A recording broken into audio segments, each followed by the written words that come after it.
नमस्कार विद्यार्थी मित्रांनो, विज्ञान आणि तंत्रज्ञान भाग 2 प्रकरण 15 सजीवांमधील जीवन प्रक्रिया यामध्ये आता आपण मानवी चेतासंस्था म्हणजेच द ह्यूमन नर्वस सिस्टीम याविषयी माहिती पाहूया। मानवी चेतासंस्था ही पुढील 3 भागात विभागली गेली आहे। एक म्हणजे मध्यवर्ती चेतासंस्था किंवा सेंट्रल नर्वस सिस्टीम, ज्याला CNS असं म्हटलेलं आहे, जी इथे दाखवलेली आहे। दुसरी परिघीय चेतासंस्था म्हणजे पेरिफेरल नर्वस सिस्टीम म्हणजे PNS, जी ही दाखवलेली आहे PNS। आणि तिसरी स्वायत्त चेतासंस्था म्हणजे ऑटोनॉमिक नर्वस सिस्टीम। तर आपण या तीनही चेतासंस्थांचा आता अभ्यास करणार आहोत। त्यातला पहिला प्रकार आपण बघूया, मध्यवर्ती चेतासंस्था। ही चेतासंस्था मेंदू आणि मेरुरज्जू यांची बनलेली असते। बघा, या आकृतीमध्ये मानवी मेंदू दाखवलेला आहे। इथे त्याची मोठी आकृती दाखवलेली आहे। तर मेंदूची रचना ही अतिशय नाजूक परंतु अत्यंत विकसित अशी आहे। मेंदू हा चेतासंस्थेचा प्रमुख नियंत्रण करणारा असा भाग आहे आणि तो या डोक्याच्या कवटीमध्ये म्हणजेच कर्परमध्ये संरक्षित असतो। मेरुरज्जूला कशेरू स्तंभाचे म्हणजेच पाठीच्या कण्याचे संरक्षण मिळते। हा मेरुरज्जू आहे, ज्याला पाठीच्या कणाचे म्हणजे त्याला कशेरू स्तंभ असे म्हणतात, त्याचं संरक्षण मिळते। नाजूक मध्यवर्ती चेतासंस्था व त्यावरील अस्थी म्हणजेच हाडे यांच्या दरम्यानच्या पोकळीत संरक्षण करणारी मस्तिष्क आवरणे असतात आणि मेंदूच्या विविध भागामध्ये जे पोकळ्या असतात यांना मस्तिष्क निलये असं म्हणतात। तर मेरुरज्जूमधील लांब पोकळी जी असते, या मेरुरज्जूतील लांब पोकळीला मध्यनाल असे म्हणतात। मस्तिष्क निलय, मध्यनाल आणि मस्तिष्क आवरणातील पोकळ्यांमध्ये प्रमस्तिष्क मेरुद्रव असतो आणि हा द्रव मध्यवर्ती चेतासंस्थेला पोषक द्रव्य पुरवतो, तसेच आघातापासून तिचे संरक्षणही करतो। प्रौढ माणसाच्या मेंदूचं वजन सुमारे 1300 ते 1400 ग्रॅम इतके असते आणि तो सुमारे 100 अब्ज इतक्या चेतापेशींचा बनलेला असतो। आपल्या मेंदूची डावी बाजू जी असते ती शरीराच्या उजव्या बाजूला नियंत्रित करते, तर मेंदूची उजवी बाजू ही शरीराच्या डाव्या बाजूला नियंत्रित करते। या व्यतिरिक्त मेंदूची डावी बाजू ही आपले संभाषण, लिखाण, तर्कसंगत विचार याच्यावर नियंत्रण करते, तर उजवी बाजू जी असते ती आपल्या कला क्षमता नियंत्रित करते। उजव्या बाजूच्या मेंदूचे कार्य म्हणजे सर्वांगीण विचार करणे, प्रतिभात्मक विचार करणे, नवनिर्मिती, कला, संगीत ही सगळी मेंदूच्या उजव्या बाजूची कार्य आहे। आता आपण मेंदूचे मुख्य भाग पाहूया, मेंदूची रचना आपण समजून घेऊया। मेंदूचे 3 मुख्य भाग आहेत। एक म्हणजे प्रमस्तिष्क, दुसरा अनुमस्तिष्क आणि तिसरा मस्तिष्क पुच्छ। त्यापैकी प्रमस्तिष्क हा जो मेंदूचा भाग आहे हा सर्वात मोठा भाग आहे आणि तो 2 प्रमस्तिष्क अर्धगोलांचा बनलेला असतो। हे गोलार्ध टणक तंतू आणि चेतामार्ग यांनी एकमेकांना जोडलेले असतात। मेंदूचा 2/3 एवढा भाग प्रमस्तिष्काने व्यापलेला असतो आणि म्हणूनच याला मोठा मेंदू असेही म्हणतात।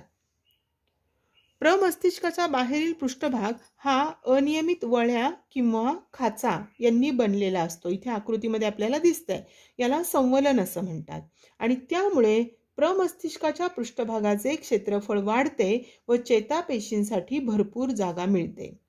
त्यानंतर दुसरा भाग आहे तो म्हणजे अनुमस्तिष्क। हा मेंदूचा छोटा भाग असून तो कर्पर गुहेच्या म्हणजे कवटीच्या मागील बाजूस तर प्रमस्तिष्काच्या खालील बाजूस असतो। याचा पृष्ठभाग वळ्यांऐवजी उंचवटे आणि खळगे यांनी बनलेला असतो। तिसरा भाग आहे मस्तिष्क पुच्छ। हा मस्तिष्क पुच्छ हा मेंदूचा सर्वात शेवटचा व पुच्छ बाजूचा भाग असून त्याच्या वरील बाजूस 2 त्रिकोणाकृती उंचवट्यासारख्या संरचना असतात, त्यांना पिरॅमिड असं म्हणतात। याच्या पृष्ठभागाचे पुढे मेरुरज्जूमध्ये रूपांतर होते। इथे आकृतीत दाखवलेलं आहे बघा, याचं मेरुरज्जूमध्ये रूपांतर होतं। जरा विचार करा, मस्तिष्क पुच्छाला इजा झाल्यास व्यक्तीचा मृत्यू होऊ शकतो, असे का होते? तर मस्तिष्क पुच्छ हा जो मेंदूचा भाग आहे तो आपल्या शरीरातील अनैच्छिक क्रियांचं नियंत्रण करण्याचं काम करतो. आणि जर या भागाला इजा झाली तर आपले हृदय आणि श्वासोच्छ्वास क्रिया यांच्यावर परिणाम होतो आणि त्यामुळे त्या व्यक्तीचा मृत्यू होऊ शकतो. आता आपण मेरुरज्जू म्हणजे स्पायनल कॉर्ड याविषयी माहिती पाहूया. मेरुरज्जू हा मध्यवर्ती चेतासंस्थेचा भाग असून तो कशेरू स्तंभामध्ये स्थिर असतो. कशेरू स्तंभ म्हणजे पाठीचा कणा. तो काहीसा जाडसर असून, हा दाखवलेला आहे बघा, हा जाडसर असून पुढे तो निमुळता होत जातो आणि शेवटी तो तंतुमय धाग्यासारखा भाग बनतो. त्याला अंत्यतंतू असं म्हणतात. तर अशा पद्धतीने आपण मानवी मेंदूची रचना काय आहे ती समजून घेतलेली आहे. आता आपण मेंदूची आणि मेरुरज्जूची कार्य काय आहेत ती पाहूया. मेंदूचा सर्वात मोठा भाग म्हणजे प्रमस्तिष्क, ज्याला सेरेब्रम असं म्हणतात. याचं कार्य काय असतं तर आपल्या ऐच्छिक हालचालींचं नियंत्रण करणे, मनाची एकाग्रता, नियोजन, निर्णय क्षमता, स्मरणशक्ती, बुद्धिमत्ता आणि बुद्धिविषयक क्रिया ही सगळी कार्य प्रमस्तिष्क या भागाची आहेत. प्रमस्तिष्कापेक्षा दुसरा छोटा असणारा भाग म्हणजे अनुमस्तिष्क, ज्याला सेरेबेलम असंही म्हणतात. याचं काम म्हणजे ऐच्छिक हालचालींमध्ये सुसूत्रता आणणे, योग्य क्रम आणणे आणि शरीराचा तोल सांभाळणे. तिसरा भाग आहे तो म्हणजे मस्तिष्क पुच्छ किंवा मेडुला ऑब्लॉंगेटा. याचं कार्य म्हणजे हृदयाचे ठोके, रक्तप्रवाह, श्वासोच्छवास, शिंकणे, खोकणे, लाळ निर्मिती इत्यादी अनैच्छिक क्रियांचे नियंत्रण करणे. आणि शेवटचा जो कशेरू स्तंभामध्ये स्थिर असणारा जो भाग आपण बघितलेला आहे की मस्तिष्क पुच्छाचं रूपांतर हे पुढे मेरुरज्जूत होतं, त्या मेरुरज्जूचं कार्य म्हणजे त्वचेपासून मेंदूकडे आवेगाचे वहन करणे, मेंदूपासून स्नायू आणि ग्रंथींकडे आवेगाचे वहन करणे आणि प्रतिक्षिप्त क्रियांचे समन्वयक केंद्र म्हणून तो कार्य करतो. आता प्रतिक्षिप्त क्रिया म्हणजे काय हे आपण पुढे पाहणार आहोत. तर अशा प्रकारे या मध्यवर्ती चेतासंस्थेचे कार्य चालते. आता चेतासंस्थेचा दुसरा प्रकार म्हणजे परिघीय चेतासंस्था म्हणजे पेरिफेरल नर्व्हस सिस्टीम. या परिघीय चेतासंस्थेमध्ये मध्यवर्ती चेतासंस्थेपासून निघणाऱ्या चेतांचा समावेश असतो. या चेता मध्यवर्ती चेतासंस्थेला शरीराच्या सर्व भागांशी जोडतात. यातील चेता दोन प्रकारच्या असतात. एक म्हणजे कर्पर चेता आणि दुसरी आहे मेरू चेता. मेंदूपासून निघणाऱ्या चेतांना कर्पर चेता असं म्हणतात. शिर, छाती व पोटातील विविध भागांशी त्या संलग्नित असतात आणि कर्पर चेतांच्या 12 जोड्या असतात. आणि दुसऱ्या प्रकारच्या चेता आहेत त्या म्हणजे मेरू चेता.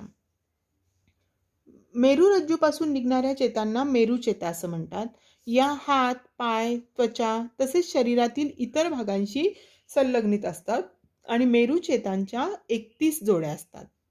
बघा, परिघीय चेतासंस्था या दोन प्रकारच्या चेता असतात. यामध्ये कर्पर चेता क्रॅनियल नर्व्स आणि मेरू चेता म्हणजे स्पायनल नर्व्स. कर्पर चेतांच्या 12 जोड्या असतात तर मेरू चेतांच्या 31 जोड्या असतात. कर्पर चेता या मेंदूपासून निघतात तर मेरू चेता या मेरुरज्जूपासून निघतात. कर्पर चेता ह्या शीर, छाती आणि पोटातील भागाशी संलग्नित असतात तर मेरू चेता या हात, पाय, त्वचा या शरीराच्या भागांशी संबंधित असतात. म्हणजे इथं फरक स्पष्ट करता येईल तुम्हाला दोन्ही चेतांमध्ये. काय फरक आहे हे आपण पाहू शकतो. त्यानंतर तिसरा प्रकार आहे तो म्हणजे स्वायत्त चेतासंस्था. हृदय, फुफ्फुस, जठर इत्यादींसारख्या अनैच्छिक अवयवांमधील चेतांनी स्वायत्त चेतासंस्था तयार होते आणि याचं नियंत्रण आपल्या इच्छेवर असत नाही.